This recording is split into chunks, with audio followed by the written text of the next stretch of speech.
Good morning again, friends. This is Journey Home Meditations Morning Sit. I'm Michael. This is the time when we come together for a little bit of contemplative work, maybe do a little poetry, and just be together and practice. And I'm happy to be here today.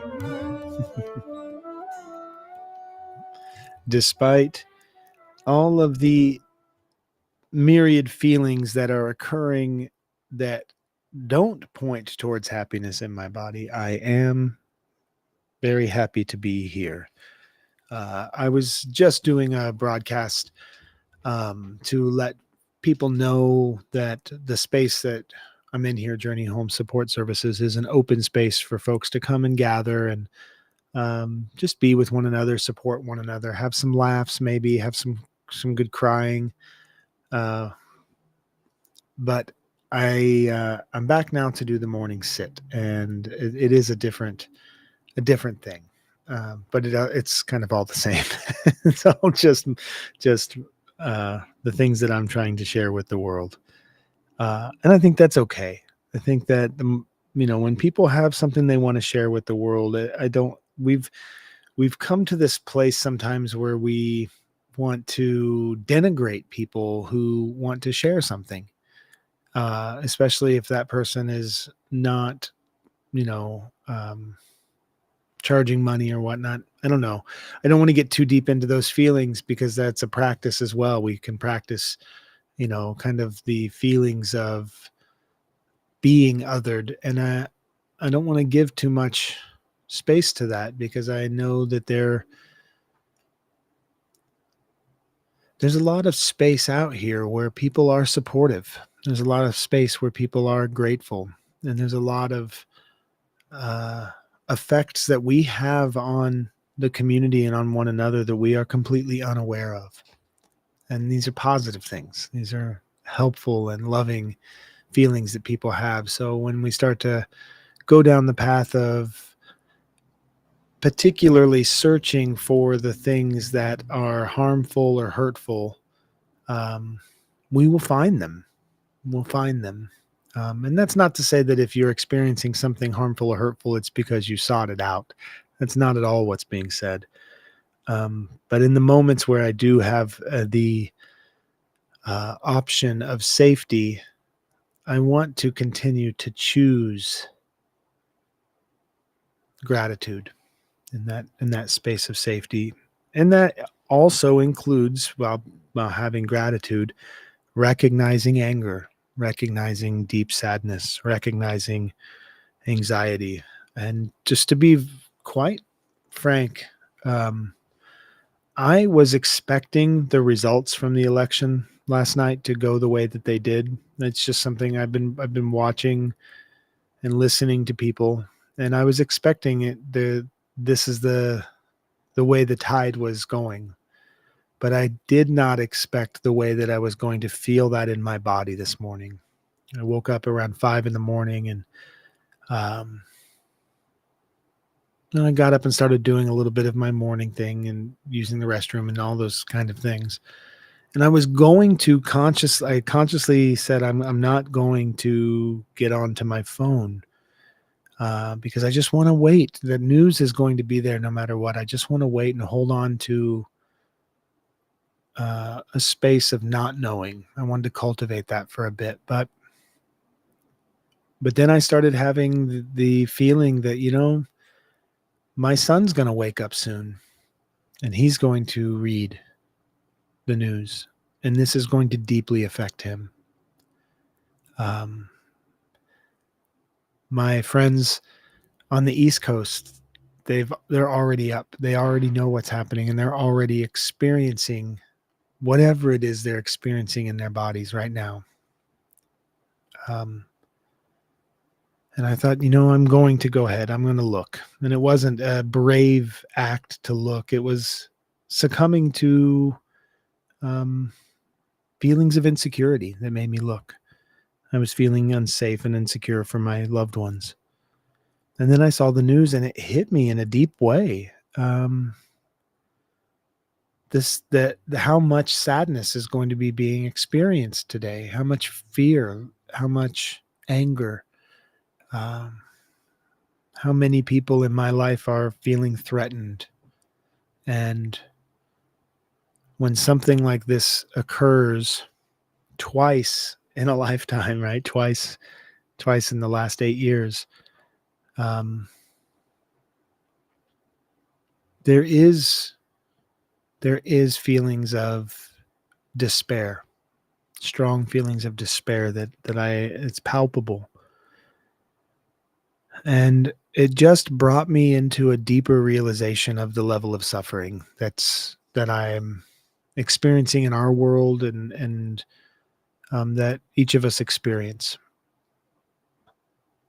And that's sad to me. That brings a sadness, and that deserves its space to hold for that sadness, and that, because I do understand that there will be a rise in self-harm. There will be a rise in suicides. There will be a rise in violence. And I don't think that I'm expressing this out of a fearful unknowing of it. I think that this is just based on what happened over the last 8 years, and seeing in the work that we do, the numbers and the way that the world is shifting for some people. It's recognizing something that's most likely going to happen. And in knowing that, it does want to drive me and my body into anxiety. And I had to give a moment this morning to that anxiety, to recognize the paralysis that wanted to take hold in my body. And it took actively practicing conscious breathing and um, deep listening to the messages that I was receiving from my body, to just be gentle with myself. That I knew I would have to be gentle this morning with others. And I say that when I say it, I hear it, and it almost sounds like a conscription, oh, I have to be gentle. But in some ways, this was a good thing. This was a reminder, like, you have to be gentle with people. People are hurting, even if you're not. And if you are, be gentle with yourself as well. But to recognize that people are hurting is part of my practice. Because, I don't know why. I don't know why. I just know that for today, I want to be done talking now. And I want to engage with some listening. And I just wanted to come on for the morning practice today and share that story, that I was not prepared for the way my body would feel today. It was surprising to me.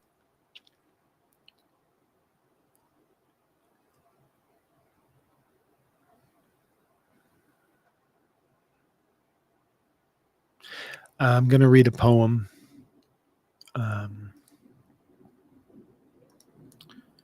It's a poem that is going to be making the rounds today for sure on Facebook, by a poet named Venus Williams. who is based out of Wisconsin, as far as I can tell, an active person. And she shared this poem this morning. You are awakening to the same country you fell asleep to, the very same country. Pull yourself together. And when you see me, do not ask me, what do we do now? How do we get through the next 4 years? Some of my ancestors dealt with at least 400 years of this under worse conditions. Continue to do the good work. Continue to build bridges, not walls. Continue to lead with compassion. Continue the demanding work of liberation for all. Continue to dismantle broken systems, large and small. Continue to set the best example for the children. Continue to be a vessel of nourishing joy. Continue right where you are, right where you live into your days. Do so in the name of the Creator who expects nothing less from each of us. And if you are not continuing all of the above in community, partnership, collaboration, what is it you have been doing? What is it you are waiting for?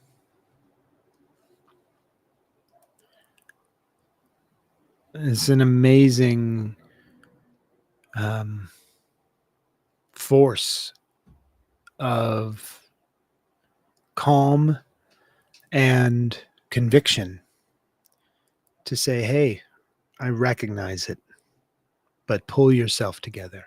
This is not pull yourself up by your bootstraps, pull yourself together. Find those wayward fears and anxieties and thoughts and bring them in. Give a place for them to come in, right? Hold these things inside of yourself and then stand up and do the work today. Do that work. Don't sit and wish for connection with the world. Go and connect with the world. Don't wish for people to feel belonging and cared for. Go and belong with the people. Belong with them. This is the work, and it's not bipartisan. it's nonpartisan work. This is human work. You can stand next to one another and not have to share your thoughts. You can just care for each other. You can just feed one another.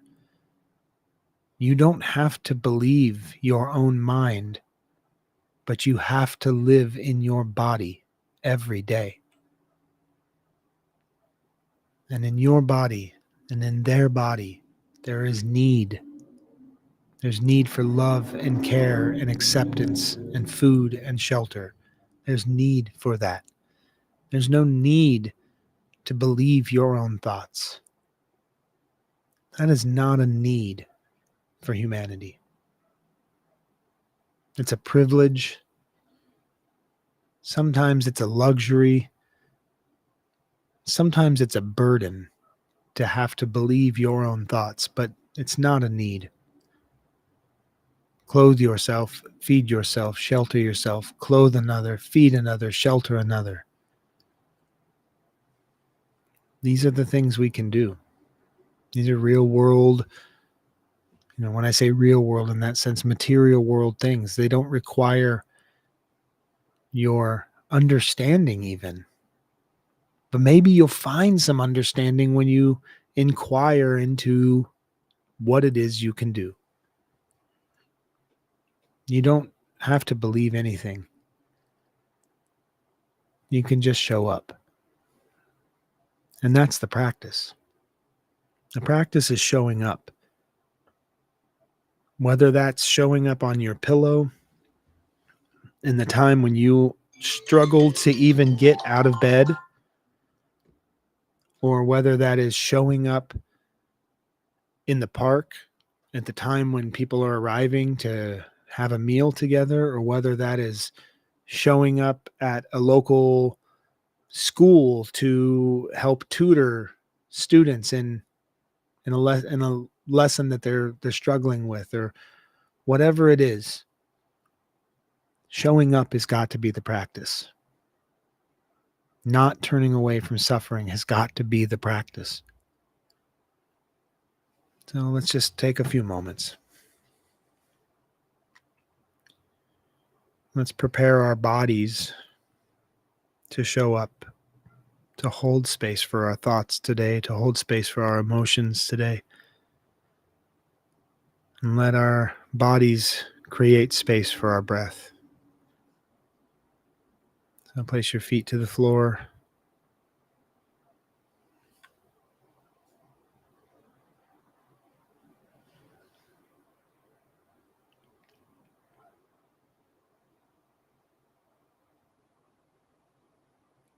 Lengthening the spine as much as you can, opening the chest, breathing in through the nose and out. Breathing in and out.